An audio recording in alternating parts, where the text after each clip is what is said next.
Okay, I think we'll get rolling. Good evening and welcome to the next installment of our Faculty Zoom seminar series that began last May. Tonight, Views from the Sidelines, Life Lessons on Leadership with Coach Souza. My name is Mike Melly and I serve as St. Sebastian's Director of Leadership Gifts and Alumni Programs. Tonight's host needs no introduction in the St. Sebastian's community, but I will share some highlights from Coach Souza's illustrious career. Bob graduated from Mansfield High School and attended the United States Military Academy at West Point, graduating in 1973. While at West Point, Bob was a defensive end playing on teams that beat Navy in both his junior and senior years. After 5 years serving his country, Coach Souza retired from the Army with the rank of captain in 1977, and so began his 42 and counting years at St. Sebastian's. For 41 of those years, Bob was at the helm of the Arrows football team for 7 ISL championships, 5 NEPSAC Bowl appearances, and 2 NEPSAC championships in 2012 and 2014. Not surprisingly, Coach Souza was inducted into the Massachusetts Hall of Fame in 2010. Bob has been married to his wife, Pat, for 47 years, and they are the proud parents of 2 Arrows, Matt from the class of 93 and Mike from the class of 1996. I could go on, but I think his former players said it best in this upcoming video, which was produced when we honored Coach Souza at the 2019 Alumni Dinner.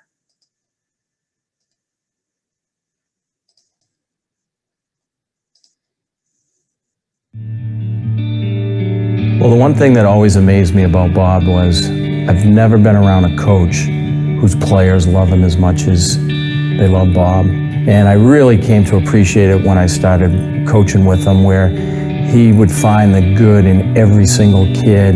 He would build off it, and he just created this great sense of loyalty in the program. You know, I think looking at him as a player, you saw, the West Point leader always in front of you, just integrity, told it like it was, just a great sense of honor, and never did anything cutting corners. I think he really taught us what hard work was. I think everybody thinks they work hard, and then you play for Bob, you realize what hard work truly is. Since I've left Bob and coached on my own, is that there's no cutting corners. Hard work is the key to everything, and the leader has to be what you want the team to be, and Bob, just a tremendous example for what St. Sebastian's football has always been. Coach Souza has been there every step of my football journey, really. Through high school, obviously playing for him, but after high school, first game I played in that was not for Sebs was this All-American game in California, and Coach Souza was out there in Anaheim, California with me, coming to practice, going to the game. It was awesome to have him on my team like that. Even at Boston College, came to a ton of games, always checking in, always leaving me a message, calling, checking in after the game or whatever. He'd have his game on Saturday too, and then check the score, watch my game, and checking how I'm doing and stuff. He's amazing. He's been on that forever, and as far as my football journey continues, I know he will still be there rooting for me, And to this day, I can call Souza a lifelong friend. We can sit down and talk forever. When I look back at my time here, my first experience with Coach Souza was in the classroom. I think it was my freshman year with algebra. And here was this quiet, soft-spoken, big guy who was a phenomenal teacher. And then I remember first going out for the football team and quickly realized how that changed and that the intensity picked up. He still had this stoic demeanor to him, but there was an intensity and a passion for the game that I think was contagious. I feel Bob Souza could have coached any sport and been successful just because he had a knack for the moment, he had a knack for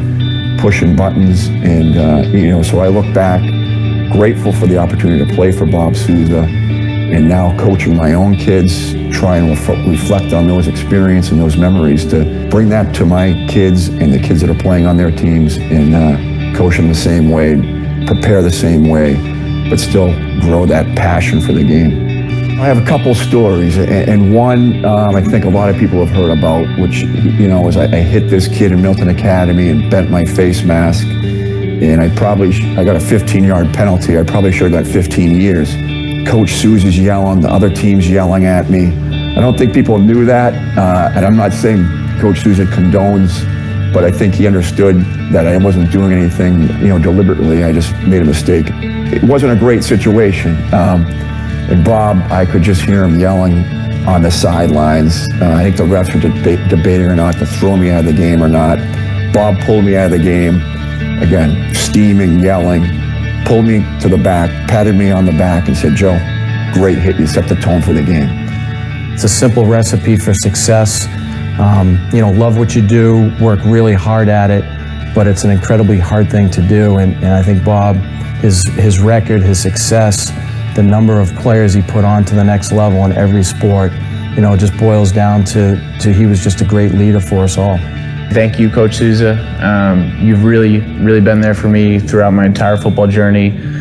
And I can't thank you enough for that. It's been amazing to have you as a coach and as a friend for the rest of my life. Coach Souza, I feel like I'm part of a fraternity for all those players that had the chance to play for you. Congratulations on your 40-plus years of coaching, and for all our players that had the chance to play for you, thank you.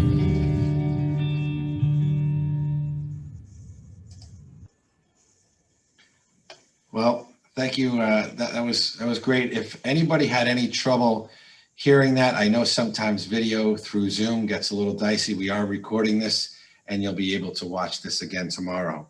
But that video really says it all about Coach Souza, his relationships with his players over the years, and we look forward to hearing from him tonight. So as we begin the presentation, I encourage all of you to set your Zoom settings for speaker view, and that will keep the speaker and the PowerPoint presentation running side by side. Without further ado, Coach Souza. Thank you. Good evening. Mike Melly asked if I would share some of my leadership lessons that I learned from my time at the military academy and my service in the Army, and how it influenced my conduct of the football program and athletic programs at St. Sebastian's. It goes without saying that both experiences shaped much of how I conducted the running of the programs. So I hope that my experiences will help you and possibly give you some insights as to how you might view your own leadership experiences. I'd like to start with the definition of leadership, and many of you probably have your own view of what leadership means to you, and depending on the situation that you're in, it may vary as to how you define it. I decided on a simple definition that I think should apply to most situations, and that definition is that leadership is a process where you influence those who work with you to maximize their efforts towards achieving their goals or their outcomes. At St. Sebastian's, I always felt that one of the most important goals of our football program was to establish consistent effort on the part of each member of the team, both in practices and the games. It's always much easier to coach a team when you know who's showing up. And so as coaches, we worked hard to stress to each player that how they practice was going to carry over to the game. And I think a lot of the kids have heard me over the years. We would talk about the fact that every play counts, every player counts. And I would always tell them, that you had to think of it when you went to practice to win every drill, win every sprint, and then we'd win every game. And I always wanted to drive that point home. You could have limits in ability, but you can't have limits in attitude.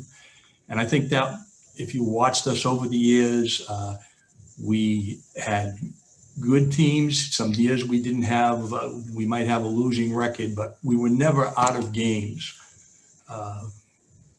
4 years ago, the team we had, we lost 5 games, 4 of them on the final drive. So our kids always came to play, and they always competed, and that was one of the things that I was proud of. Before I start talking about the leadership lessons that I learned, I'd like to point out 5 qualities that I think all successful leaders possess. And when I go through the principles, I think you'll see where these qualities will be needed. But 1, personal accountability. 2, integrity. 3, you be resilient. 4, you have to have the ability to adapt in changing situations. And then number 5, you need to embody a mindset of selfless service. It must be about the organization or the team or the class, whatever you're doing. it's never about the individual. The leadership lessons that I learned, both the military academy and also reinforced in the Army, it's nothing revolutionary about it. I think that there are 10 principles that I think that are important to anyone that's in a leadership position. Leadership is leadership no matter what the organization, whether you're in business, education, or athletics. And I think successful leaders will embrace these principles.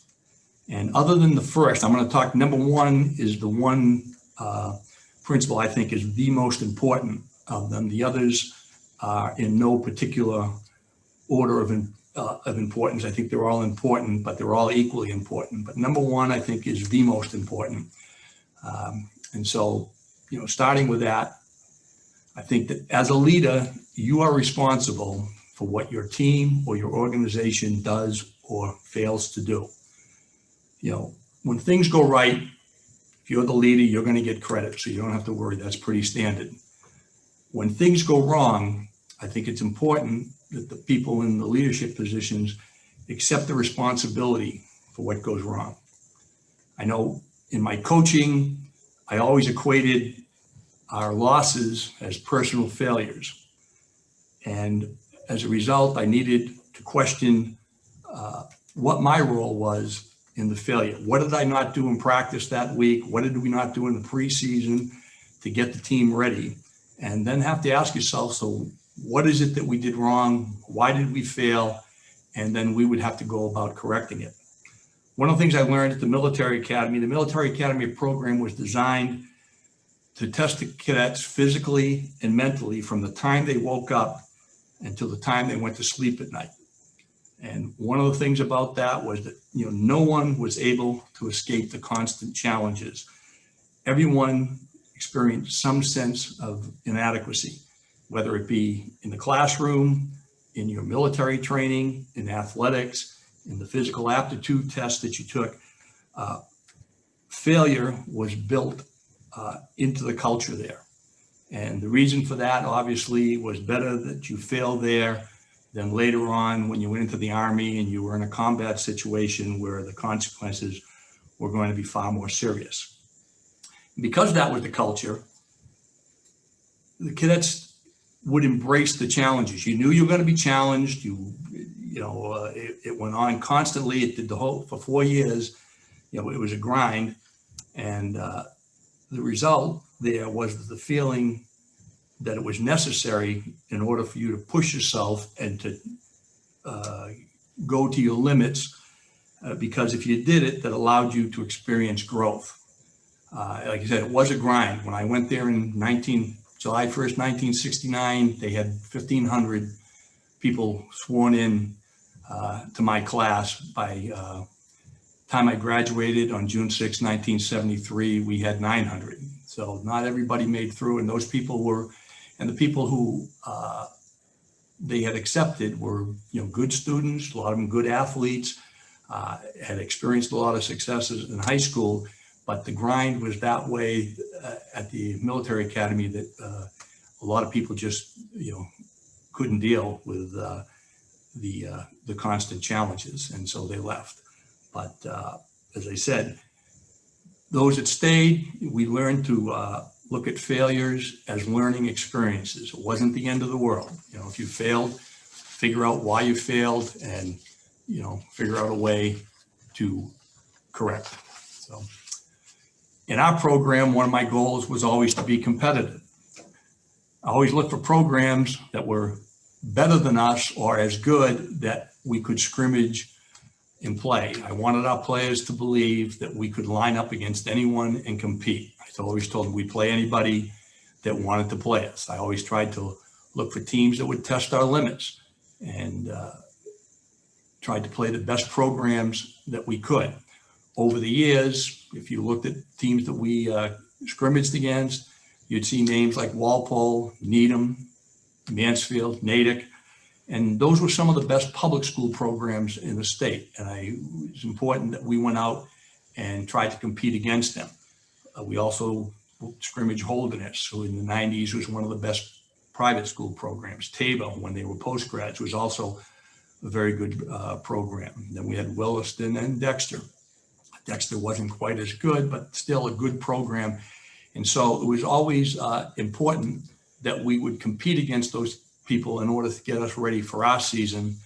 And sometimes things didn't always go our way. And that was okay. I used to tell the kids that, you're not competing unless you risk losing. You shouldn't be in a league where you win the game, all the games all the time. If you do, you're in the wrong league. You need to find a place where it's going to challenge you. And we did that. Things didn't go well. Then we were able to identify what went wrong, and then we would correct it.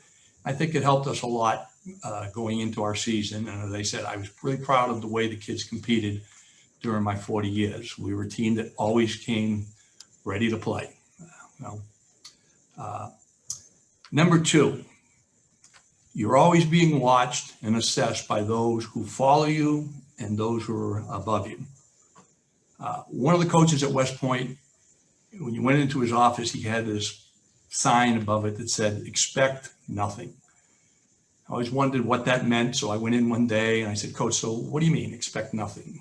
And his point was, he said, "Look, when you do things, you don't do things because you think that others are going to reward you, that you want them to agree with you, or that you're trying to satisfy some other person's agenda. You do it because it's the right thing to do." The world, the problems that we see in the world are not black and white. Most of them are gray. And as a result, decisions are not always easy and the answers are not always clear. Most people have a sense of what is right, what is wrong. When you're coaching, you have a good sense of what is the right thing to do. And so, you have to use that as your guideline. And it's, like I said, it's not always clear, and a lot of times the decisions are difficult. But if you try to do things because you know it's the right thing to do, I think that you'll never be unhappy with the decisions that you make. And in doing that, you have to understand that the people who are under you, your subordinates, they expect you to do the right thing. And when they look at you, and if you're doing the right thing, they're going to judge you on what you do. And the people who are above you are also looking at you to make sure that you do the right thing. And again, that's how they're going to judge you. So I said that it's something that you have to do. It's not easy all the time, but I think if you use that as your guideline and understand that you are always being watched and you are always being assessed, and so you have to make sure that you do things because they are the right thing to do. Third principle, one of the things we used to say in the Army, and we didn't actually say it this way, but that was to embrace the situation. And in this case, we'd say if you are in a bad situation, then you have to learn to deal with it. Success often requires you to struggle, and therefore it's important that you embrace the struggle. One of the things I always told my players, I always told them that things can always get worse. They said it can always get worse unless you decide to do something about it. I think the players who, a lot of them probably, maybe, or they don't remember, I don't know, but I used to talk about my old supply sergeant, Sergeant Sherman. And one time as a lieutenant, we were going through trying to get ready for an inspection, and things weren't going well. And I talked about it, I said, boy, I don't know if it can get any worse than this. And then he had served in Vietnam. He had been wounded in Vietnam, and he told me the story of it. And he said, "Sir, it can always get worse." And in his particular instance, he got wounded. Then he was getting medevac. As he was getting medevac, he got wounded again. The medevac got him back to the base camp where he was in the medical tent, and the doctor who was getting ready to operate on him, the tent came under attack. He got shot, and he finally said, "Okay, that's it." He rolled off the table, grabbed the rifle, and started fighting. And he said that I just came to the decision that I was sitting here saying, "Oh, it can't get worse than this. This is the worst thing that's ever happened to me." And then finally he said, "That's it, and I'm going to do something about it." And he started to fight back. And like I said, he told me that story. I always wondered how true it was. He did show me his wounds, so I know that part of it was true. But But I do think it was a good lesson and something that the kids, I thought, got something out of it, that, things can always get worse. So if, they're getting bad, then you need to decide to do something. Be positive in adversity. When you have a problem that arises, focus on solving the problem, not about assessing blame. If you want to assign blame, you always can do that later, but you need to focus on solving the problems, especially important in athletics, because the problems usually occur in the middle of the game. And so if you're going to sit there and worry about whose fault it was or who's not doing the job, you could lose the game because you're not responding to the problem. Fix the problem, then later on you can decide who was to blame.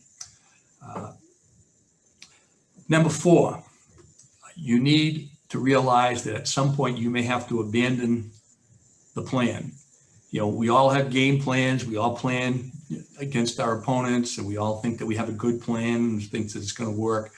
But sometimes you have to realize that your opponents have say on whether your plan will be successful. I read a book by Bob Knight called The Power of Negative Thinking. And it was a great book. It was one of the best books I've read on coaching. And really probably a good book on any type of leadership. And one of the things he talked about was he had a saying that said, leave Pollyanna on the bench. Now, I don't know how many of the younger guys, Pollyanna, if that means anything to you, but they do have what they call the Pollyanna principle. And that principle is that humans tend to focus on the positive, and therefore they tend to ignore evidence that doesn't necessarily support their preferred way of thinking. Something I think is very applicable to a lot of segments of our society today.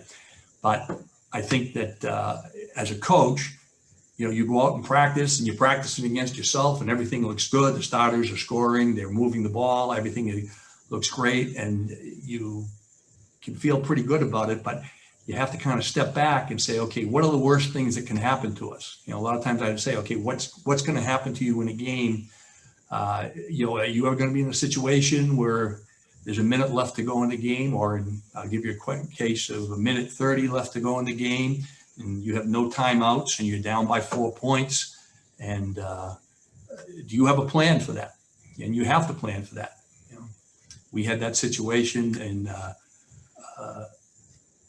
the 2001 season against Belmont Hill, where that was exactly the situation. We went down and we scored on the final play of the game. But that was something that we had worked on in practice.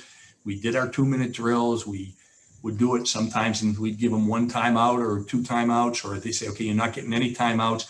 And so the players had to do that. We tried to put it as close to a game situation as we could.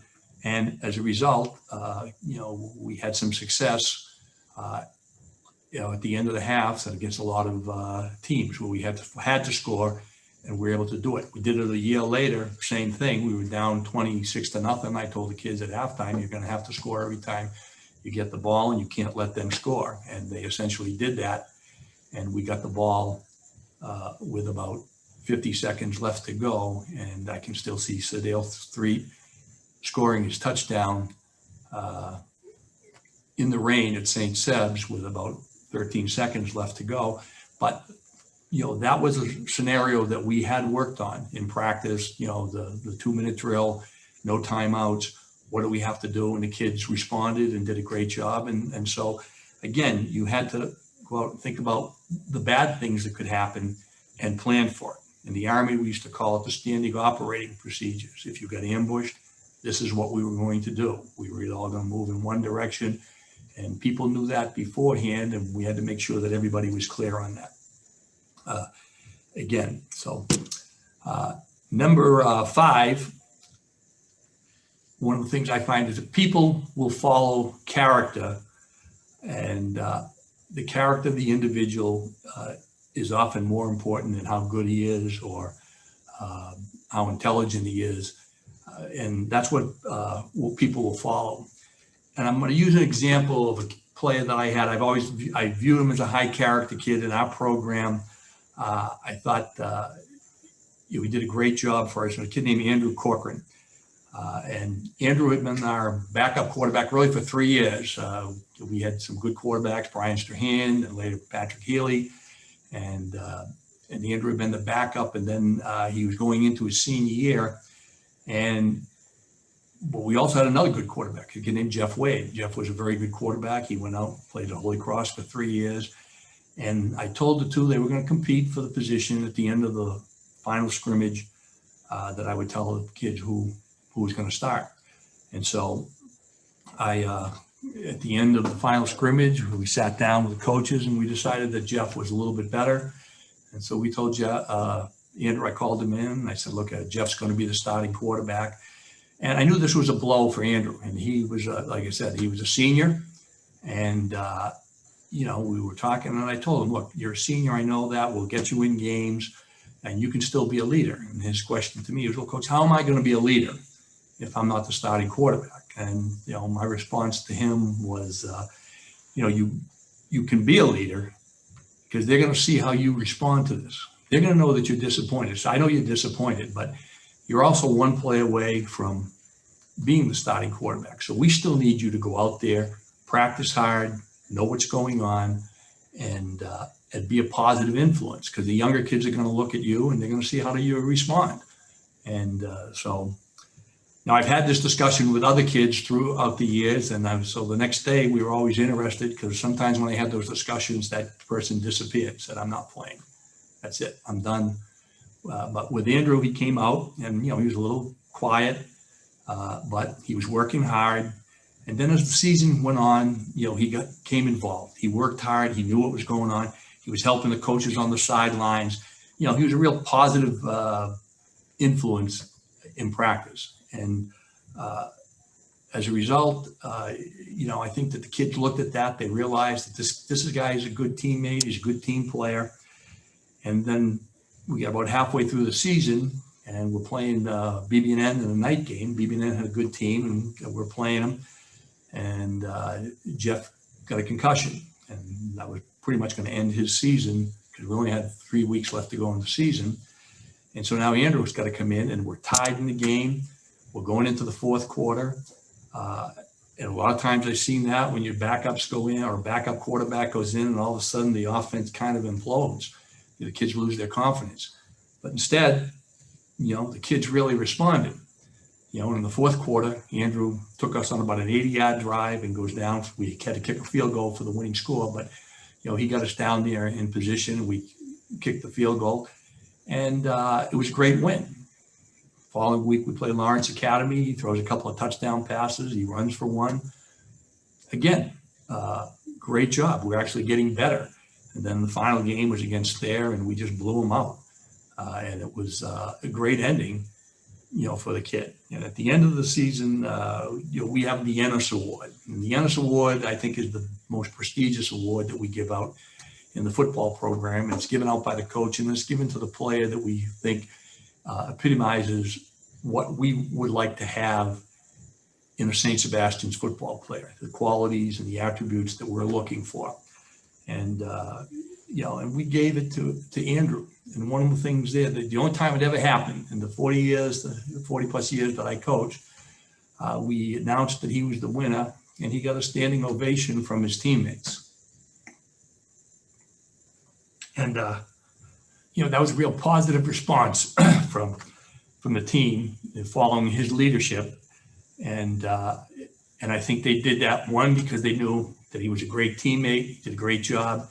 And it also showed, that he had character, and they followed it. He ended up having a great senior year. He had a great season in baseball. He went on to Middlebury College, and he had a nice career in baseball there. But that's a good example, I think, of kids or the team following an individual that, had showed character, and it showed that he was a great teammate. And I think that was a good example of that particular principle. Number 6. You often hear people tell you to get the little things right, but you need to get the big things right, because if you don't, the little things aren't going to matter. So you need to get the big stuff right. One of the things that we did at the beginning of the season as a coaching staff was we'd always sit down and talk about what are our goals. What kind of a team are we going to be? How are we going to get the kids to play, to their abilities. How are we going to be the best that we can possibly be? So we needed to prioritize our goals. And what I mean by that is once we set our goals, then we had to look at, okay, this is our practices. How are we going to practice? What are we going to do? What are the things that we're going to stress? And that's what we're going to do in order for us to be successful. I often talk to the kids and I said that how we played was more important than the outcome. And it's not because I didn't think that winning was important. Winning was very important, but I always felt that if they played the way that we were supposed to play, that the results would take care of themselves. Okay. Number 7, you need to trust your subordinates, but you need to verify what they're doing. As our program got better, we had better coaches. My assistant coaches were pretty good, but I trusted them with a lot of responsibilities. You know, if you were the backfield coach, then you were going to decide who was going to be the starting running backs, and you had to train those. If you were a line coach, you did the same thing. It was very important that you trust your subordinates, because that was going to give them a stake in the program and make them work as hard as you wanted the kids to work. You wanted them to promote the program's goals and help to create, a positive culture on your program. So I think, trust your subordinates, but you still have to verify, make sure that they're doing it, make sure that they're clear on what your goals are, and make sure that they are doing their work, promoting the program goals, and hopefully you've clarified what those goals were to them. Right. Number 8, we had a saying that we called cooperate and graduate the military academy. And essentially that means that everybody needs to pull in the same direction. But one of the things you learn, is as a leader, you needed to understand that sometimes you might have to become a follower, and you needed to recognize when you had to be a follower. And some of the guys who were below you, like whether the assistant coach or whatever, sometimes they needed to step up and become leaders.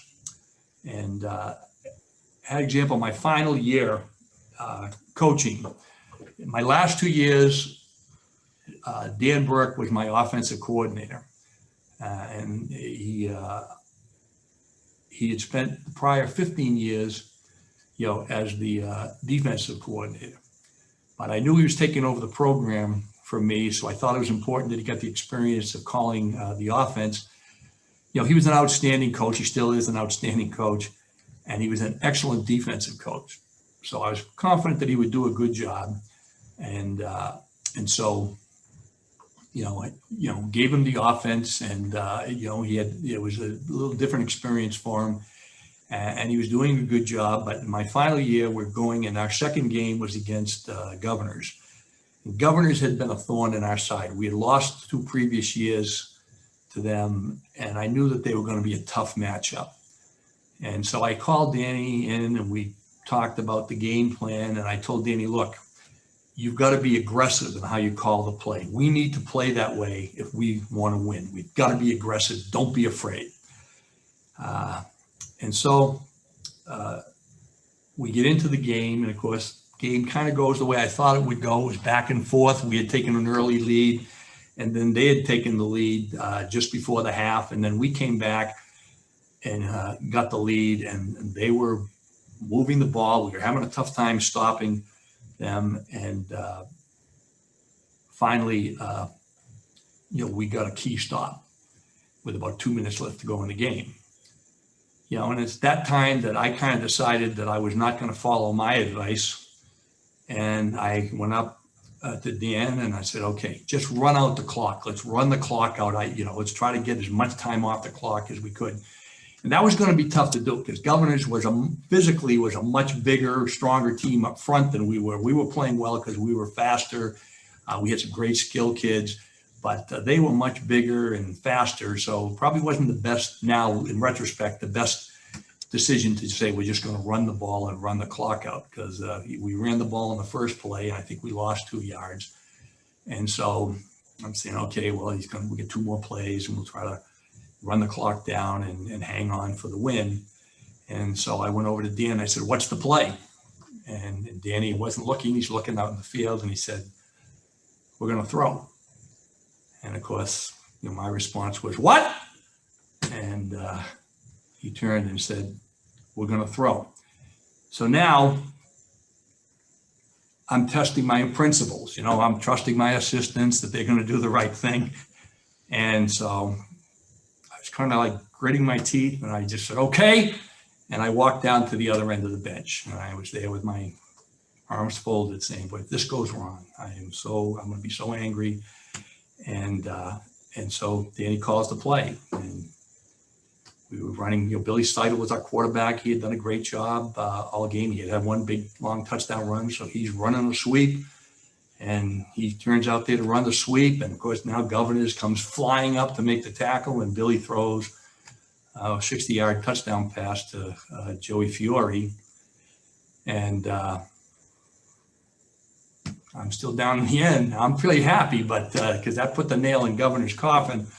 But I'm kind of looking, and I'm thinking to myself, boy, I'm glad Dan, didn't listen to me. And of course, Danny came down, and without anything, by now he's fired up, and you could see he was really excited. And he points at me and he says, "You told me to be aggressive," and I did. And I said, "Well, hey, look, I'm glad you listened to my pregame speech and not the one that I just told you a minute ago." And so that's a good example of, me stepping aside to, let one of my followers become the leader, and one of my followers stepping up because he realized that, he had it, and I'd given him the responsibility, and he stepped up to become a leader. And so I also think that as a leader, sometimes it is okay to admit that you don't know. I've had a lot of examples of that through the years. Sometimes I've had kids come back or have the quarterback come back. I say, "Coach, I don't like that play you called. I just don't feel comfortable. Could we call this play?" And sometimes I found that the kids would make the play work. And so I'd let them do it. And more times than not, it was the right call. So it's okay to admit sometimes as a leader that you don't know. You're not a person who knows everything, and you have to judge the people that you're dealing with and trust that they'll do the job for you, right? Number 9 is to understand the mission of the people above you in the chain of command. You need to understand your boss's definition of success. You need to understand what his daily priorities are. You need to understand what their leadership philosophy is. I was the head football coach at St. Sebastian's.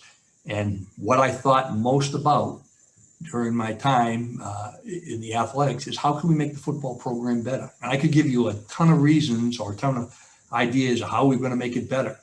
And I'd have the end of year meeting with our headmaster and he'd say, "So, what can I do for you?" And then I would list off all these things. We got to get bigger kids. We got to get this. We got to do this. And sometimes I would sit there and lead the meeting and say, "I don't know if Mr. Burke really understood what I was saying. He didn't really respond." Well, sometimes that wasn't, because he had other priorities. And so you have to understand that. And that's a case where you need to be a good team player. Sometimes you're going to have to subjugate your desires or what you think you need to understand that they have a bigger picture. And it is something that I would tell young coaches. It's something that I learned through the years. When you coach in an educational institution, your job is to educate. Winning is important. You have to win. There's no question about that. But not if you're sacrificing your players' education or their value system. Then you're not doing the right thing. Make the players come out of your program, as better people. You want them to be positive contributors in the school and later on in society. One of the things I always talk to the kids about at the end of the year with a senior speech, I always kind of gave there were 3 messages that I was trying to get to the kids. Those messages, I always told them was 1, find things or find someone or things that you love. Don't look back. I always told the kids, I don't want you coming back in 20 years and saying this was the best time of my life. I said, that's really not true. I hope it's a good memory. I hope it was a good time in your life. But the other thing was that the best time in your life should be here and now. Life is a gift. You never know. And so you need to make sure that you're living it to the best that you can and enjoying it at all times. And so that really should be your goal, and not to look back, not to live in the past. So, and then number 10, I changed from what I used to get at the military academy. The military academy, they would tell you mission first. And, if anytime you went in the military, if they had a leadership class or anything, they would always come to you and say, men, what's the most important thing, the men or the mission? And of course, we were always to come back and say the mission. We will accomplish the mission no matter what. But I always thought sometimes that, well, if all the men died, then probably the mission's not going to get accomplished. So, the mission first, but you always need to look after your people and look after their needs. And they need to understand what their roles are, in your mission. And when I look at the roles in the football team, I kind of broke it down like it was an infantry company, where the head coach was the company commander, and my job was to train my assistants. I had to be clear in what I expected. I had to talk to them about what our goals were, what kind of behavior, how I wanted them to behave with the kids, what kind of drills they needed to run. And then I had to have a process, and the process had to present a clear vision as to how we were going to execute it. And I had to make sure that they would trust the process. My assistant coaches, I looked at as the platoon leaders, and I said their job was to train their positions. In the infantry, we would have an infantry platoon, a mortar platoon, an anti-tank platoon. So each one of those platoons had different missions, and it was the platoon leader's job to train them. And I would give them an overall guideline and have to watch what they were doing, make sure that they were doing that. But with in football, the assistant coaches were much like the platoon leaders. You were the backfield coach, you were the line coach, you were the D-line coach, you were the offensive coordinator, defensive coordinator. You had to train those people. I let you have that responsibility, and you had to reinforce the goals that we had talked about, what we were trying to do. You had to act as a role model. It was important that you were a role model for the kids, because you never knew what the kids were listening to. Sometimes you'd say things and they didn't always know, you didn't always know that you might be touching a nerve. I had a kid last year, I had someone talk to me at the alumni thing after they had the presentation, and he thanked me for, he said, I talked to you and you took me through a hard time and helped me to get through a difficult time. Now, for me, the conversation wasn't this big conversation where I was dispensing all this great knowledge, but whatever it was that was going on, it was over 40 years ago, that it resonated with that kid. And, here he was 40 years later telling me about it. So, it's important. You never know what the kid, how you're impacting the kids. So a lot of times they're not saying anything to you, but they are listening. So you have to make sure that your assistants are reinforcing those goals and again, training their positions. The captains of our team, I view them as the squad leaders. In the Army, the squad leaders lived in the base with the troops. The lieutenant, the officers went home, the platoon sergeants went home, but the squad leaders lived in the base with the soldiers, and they helped to set the culture of the unit that you were in. If you had good squad leaders and they had good leadership skills, then your things would go a lot more smoothly in the company. In this case, the captains were the ones who were able to establish the culture of the team. A lot of that occurred in the locker room or outside of practice, where the kids would be hanging together, maybe even in the team meals that they had on Friday nights. They helped to establish the culture in the locker room and also in the practice. I think it was important, that we had good team chemistry. What goes on in the locker room. I wasn't a big fan of any kind of initiation rituals. I know we did the haircuts, and I wasn't a huge fan of that, but the kids seemed to like that, and nobody seemed to be too upset about that. So I let them do it. But I told the captains it was their responsibility to make the locker room a great environment for all the players. And I said that part of that, we had to keep the locker room clean. Everybody had to be getting out to practice on time. I didn't want to see young kids getting picked on by the older kids because they thought it might be funny or whatever. I said, there's no bullying that goes on in the locker room. And I said, if it's a problem, I told the captains, I'm going to go to you. I'm not going to the sophomores. I'm not going even to the kids that I know might be causing the problem. I'm going to go to you and ask, why are you letting that happen? And if you say, well, I can't do anything about it, then maybe you shouldn't be the captain. But, I wanted to make sure that they understood that they were responsible for it. And I also felt that the seniors needed to be responsible. At the end of the year in the spring, I would talk to the seniors and those captains, and we would talk about, this is going to be your team. You guys are going to set the culture. You're going to determine the type of team that we're going to be. Okay. And what type of team do you want? And I would kind of lay out the things that they needed to do. And I said, you guys need to set the tone, as to how we practice and how we're going to play in the games and how we behave and treat one another. So that was important. Also, as I said, when we started to look at how we treated our players, how do we treat the best players? And I would tell the coaches, we need to demand more out of them. The best players needed to become your best practice players. They needed to set the tone. I couldn't have Connor Strahan or the Gallagher brothers, or I'm not going to name all. There's a lot. We had a lot of good players, but I can't. Those guys could not have a bad practice. They had to come and set the tone in practice, and they had to set the tone in the game. So every day of practice, they had to be the hardest working. They had to be the guys that were doing the most work, first in line, and setting the tone. And I think that they needed to be our best practice players, and they needed to set the tone. How do we treat the non-starters? Well, we needed to treat them well. We needed them to focus on the fact that what they do is important.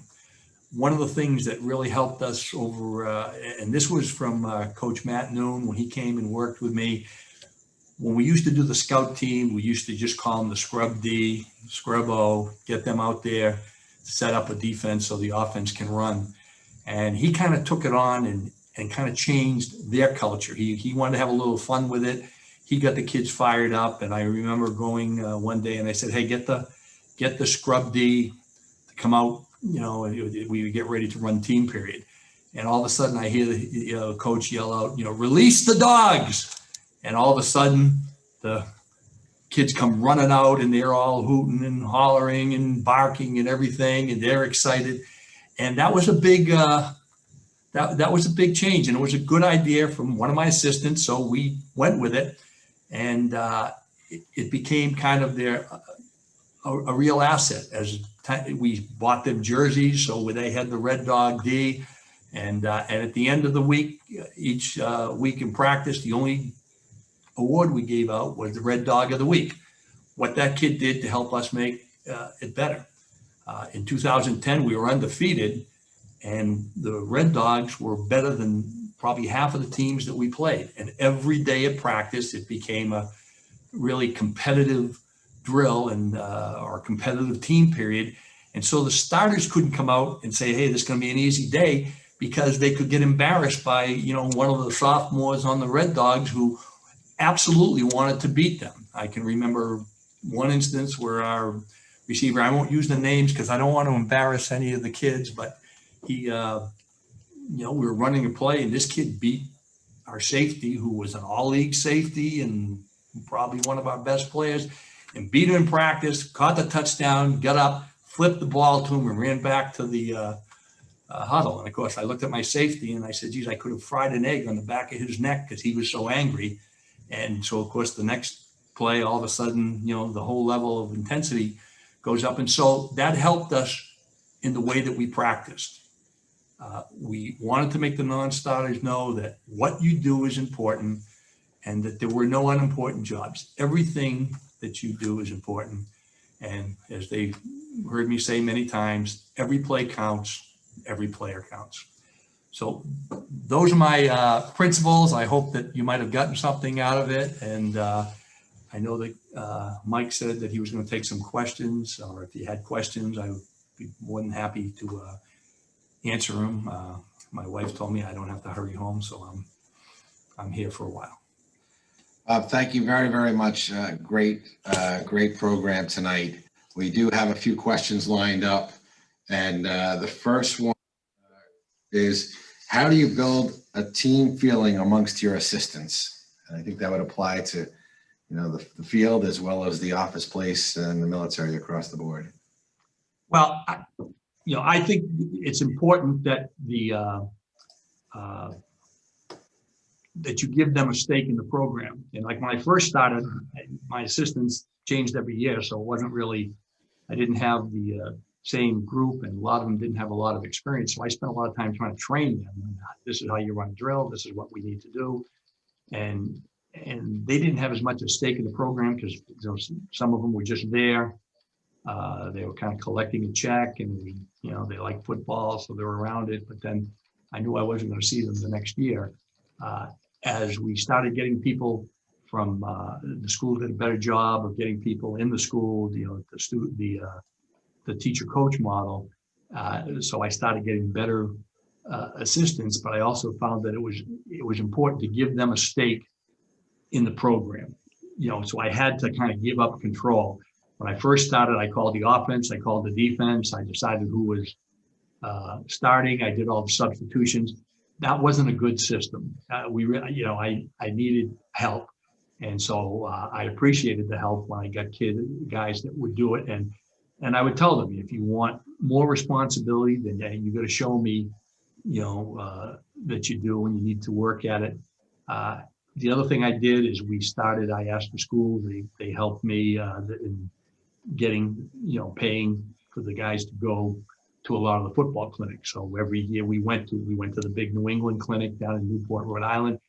We went to the Mass Coaches Clinic, which is up in Gillette. And I think that was important, that we'd always have a meeting there. And I would ask the coaches, I would make sure that they had to go and tell me which sessions they were going to go to, so we could talk about it. What did you get out of this?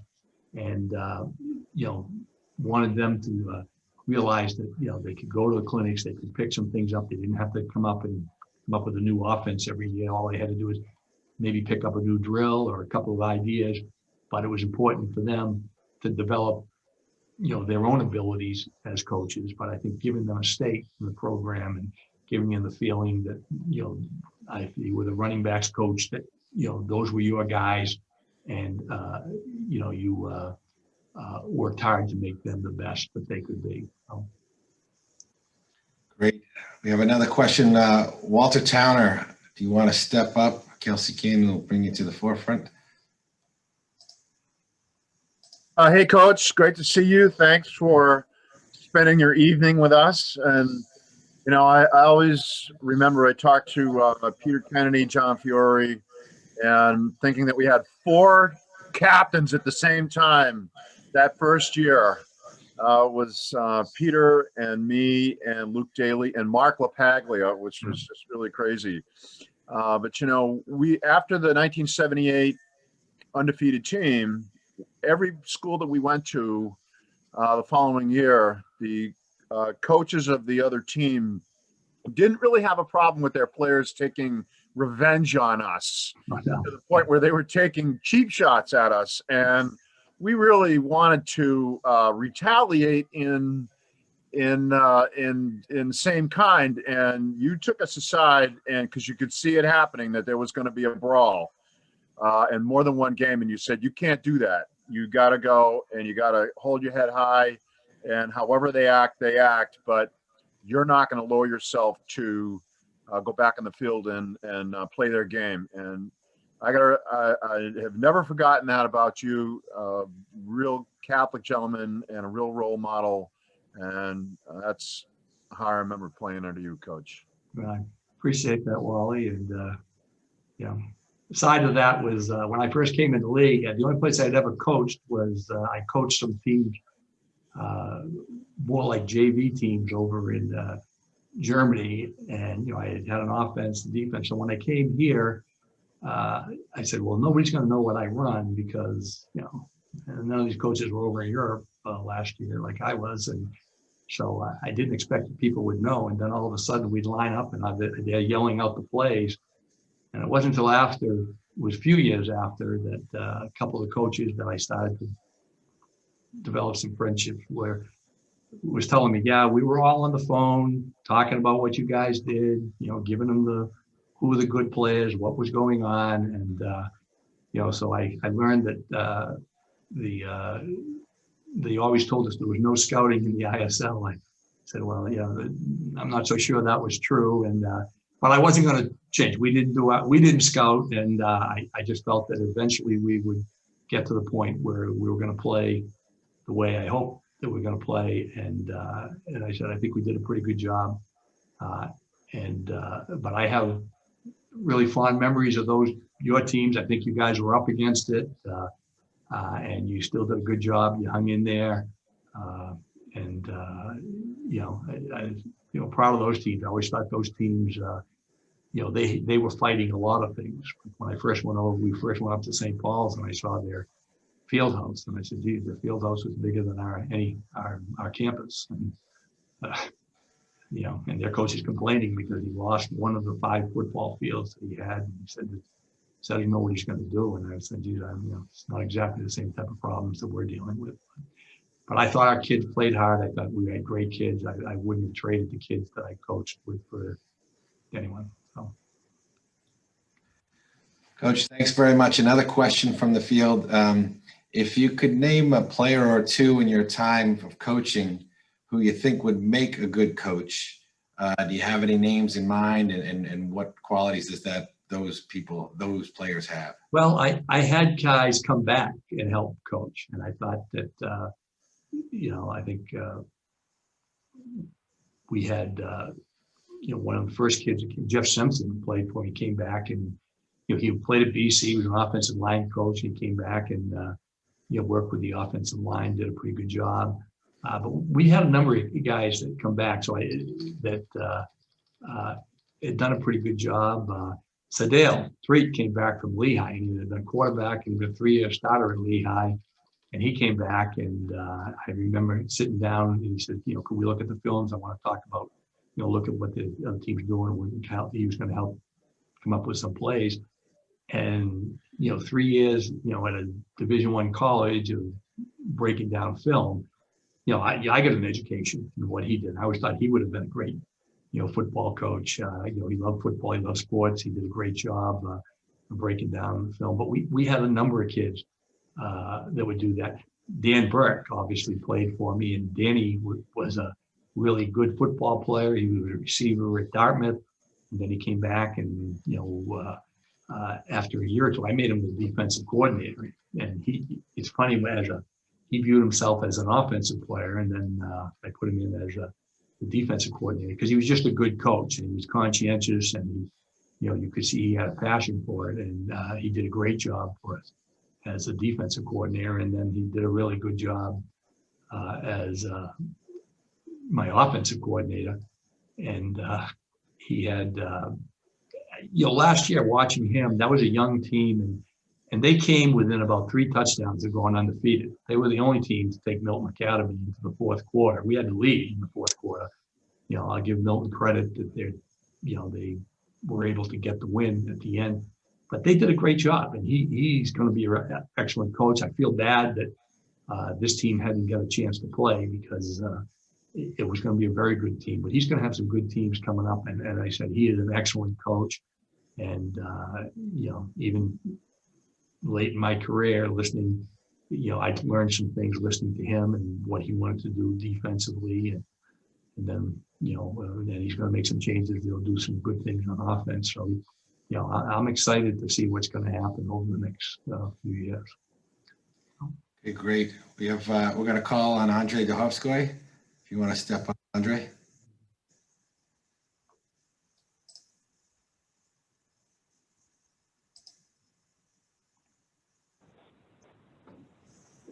Hey, Coach, can you hear me now? Yeah, I can hear you. How you doing? Hey, good. How you doing? Hey, thanks for the great discussion. Great memories from the season of 1999 and before. Hi to everybody. Just wanted to ask you and get you talking a little bit about, over the years, what you've observed and experienced about what it is that sets St. Seb's football apart from the other programs in the league and around the state. Okay. Well, as I said, I mentioned it a little bit. I think that one of the things I wanted to do is I wanted to go out and try to find the best competition, for us to not only scrimmage against, but the league has changed over the years, and I would kid the other coaches that every time they changed the league, whichever team was dominating the league automatically found their way onto our schedule. Now, part of that was me. I wanted to play those teams. We didn't play when I first came here. Belmont Hill was an 8th game. It wasn't a league game, and so they had a very good program. Kind of fought to get them on the program. Thayer, when I came, Thayer was in my first 3 years. Thayer hadn't lost a game, and they had great teams. Arthur Valancini was a great coach. They realigned the league. Rivers had been playing Thayer as their final game. Lawrence had been playing Thayer as their final game. Both Rivers and Lawrence said we don't want to play Thayer anymore. Thayer was looking, we want to have a good team to play our final game. I called Arthur. I said, we'll play it. I think it'll be a great game. So all of a sudden, Thayer became our final game.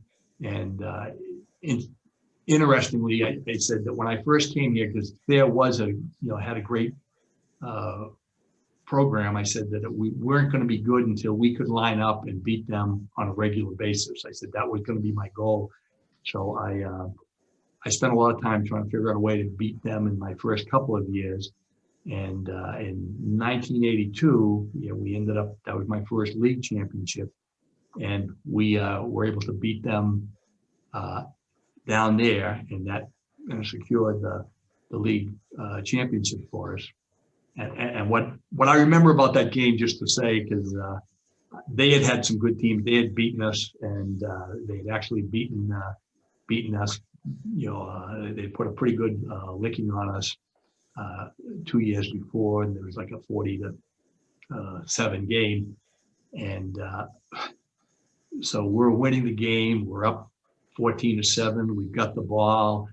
I'm trying to run out the clock. It's only about a minute to go, and my quarterback, with Jeff Simpson, called an automatic at the line. We're going to throw a pass. And I started screaming. I called a timeout. I didn't get off the plane. I yelled at him. I said, "Get over here." And I said, "Yeah, Jeff, what are you doing?" I said, "Let's run out the clock. They can't get the ball back. All we got to do is run out the clock." And he said, "Well, we haven't scored enough points against these teams. We need to score more points against this team because they beat us, 2 years ago." I said, "Well," if you want to score more points, I said, "you're going to have to do it on the ground because we are not throwing the football." I said, "Do you understand what I'm saying?" And he wasn't happy about it, but he said, "Okay." But, Jeff was a great athlete. He was like 6'4", and he weighed about 215 pounds as a quarterback. And on the next play, he called his number, which was a quarterback sneak, and he ran about 60 yards. So we ended up winning the game 20-7. But that's what I remember. And that was kind of my first championship. I think that the team, like I said, the year before I came to the 1977 team, which I will tell people what they did in that year, and you look at their scores and you look at their dominance, I think I would put that team up against really any team that I saw. I think that maybe the team we had in 2010 would have competed pretty well against them. But all the teams I had that were league championship teams would have competed well, but that team was good. And so that was a tough act to follow. But I know they played Thayer. I spent a little time thinking about that. They beat Thayer 28-0, and I think Thayer hadn't been scored upon on defense, and we put 28 points on the board against them and shut them out. So, that was a pretty good football program too. But I think that the idea that we wanted to play good teams and keep and challenge ourselves, I think, has helped us. I see other teams where they I don't want to play too many good teams. I actually had one coach come up to me when we changed the schedule. We looked at his teams and said, "Hey, this is a terrible schedule. And I said, well, why is it terrible? He said, well, I'm 500 against half these teams. I don't want to play all these teams. And of course, my point was, well, that was kind of the goal. You know, we want the games to be competitive. We're not trying to schedule wins for you. And whereas like I said, we played a lot of good teams. If you go to the history of the ISL and you look at over the last 4 decades, there are 6 programs that have won more than the other 10. You know, and depending on which decade, we were always in. One of the top 4. Sometimes we were in the top, sometimes we were second, but we were in the top 4, which I always thought was great because we played the 6 teams that were in the top 6 teams. We played 5 of them, and of course we were the other one. So that said a lot about the level of competition that our kids did. So, Thanks, Andre. Thanks, Bob. We have one or two more questions. What advice would you have for young players on a team trying to step up and make an impact and be a leader at a young age? Well, I think that again, what we talk to the kids about, one, that you're always being watched, and you need to make your mark in practice. Coaches, it's not hard for coaches to recognize what kid is busting, their chops every day in practice, and you start to watch that, and they inevitably get better. When you see a lot of kids that every day of practice, I think of Brian Redfern. Brian played defensive tackle for us. He was like about 170 pounds, but when he came out as a sophomore, every day of practice, I used to kind of notice he was this little guy. And, he was a lineman. We put him at the nose, with the look team. And he just used to aggravate all the starting offensive linemen. The kids would just get angry at him. Sometimes I had to pull him out of the practice thing because I thought maybe the older kids were going to try to kill him. And, but he was, he loved confrontation. He loved to get after it. He was always going full speed. And we kind of noticed that, and it didn't take us long to start getting him on things like the special teams where he would make some plays. And then, we eventually, in the '94 team, we were undefeated. And the 2 D tackles I had, one was about 175 pounds, and he was about 170 pounds. And they played great football, but they had high energy, and they just practiced the same way that they played. And so I think for a young player, practice means something. It's not, if you're not starting, go out and show the coaches how badly you want to play, work hard. We would see that. And even as I said, we would take kids and put them in situations where, on special teams, that was another thing we did. We did a lot of things with young kids, putting them on special teams to get them involved in the games. And they ultimately became pretty good players, again, because they felt like they had a stake in it. They felt like they were part of it. And so they would keep working at it. But I think that going to practice and working hard in practice and showing the coaches that you want to play, that you're out there doing it. Like I said, you can't do anything about the fact that you're not 6'5", 290 pounds. That's luck of the draw. But how you play, your attitude, believe me, people would find a place to put you out on the field. At least we would. Well, Bob, we're past the 8 o'clock hour into 8:10. I think this was a great night where more or less at the end of the questions, there were several nice comments in there that I'll share with you in the chat section. Notes of thanks and appreciation for everything that you did for these students. I looked it up, and since your time at St. Sebastian's, there's probably been over 2,000 graduates of St. Sebastian. So big impact over the 41 years.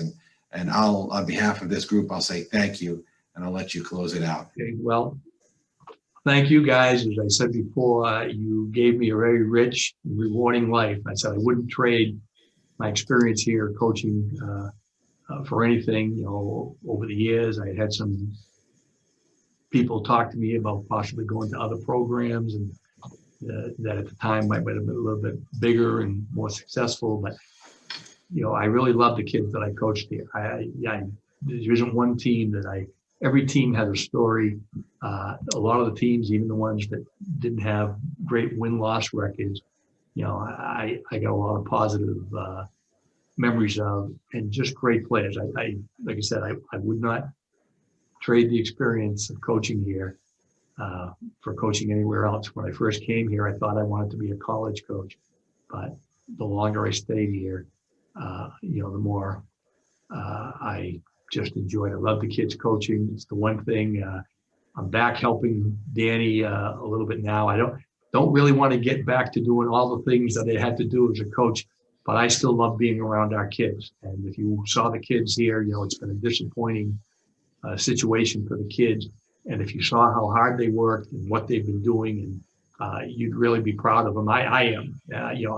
I'm a little bit heartbroken that they're not getting a chance to compete and play in the games. But when you watch how hard they work and what they've done, really proud of what the kids here, how they've responded to adverse situations. So I'd like to thank you guys and thank some of the guys that went before. I know the school really has had a great reputation.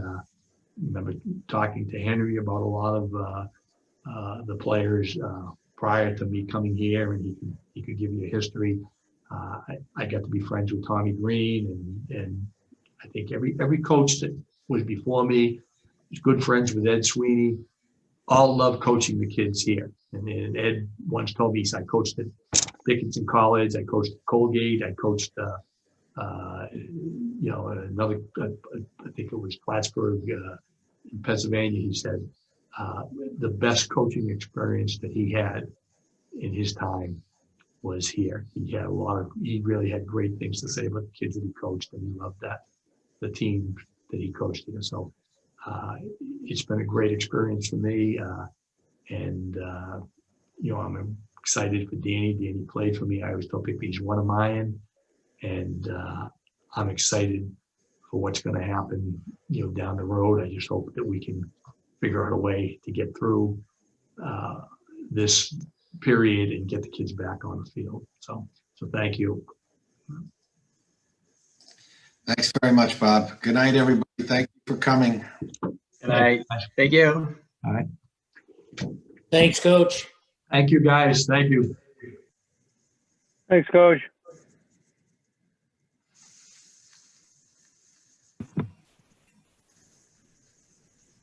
Thanks, Coach.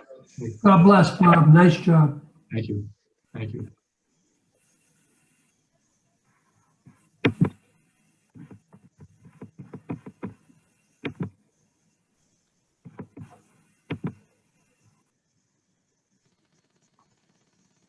Good crowd. Good to see everybody. Oh, see, Chris, I knew I was going to see you, Chris. Okay. I wouldn't miss it. Yeah. A lot of fun. I could tell the story about how you threw up on the offensive guard at Belmont Hill and just kind of got to jump off sides. That was. I was a little bit out of shape. Yeah, well, I think a little too much water before the game. That was. All right, everybody. I'm going to sign it off for the night.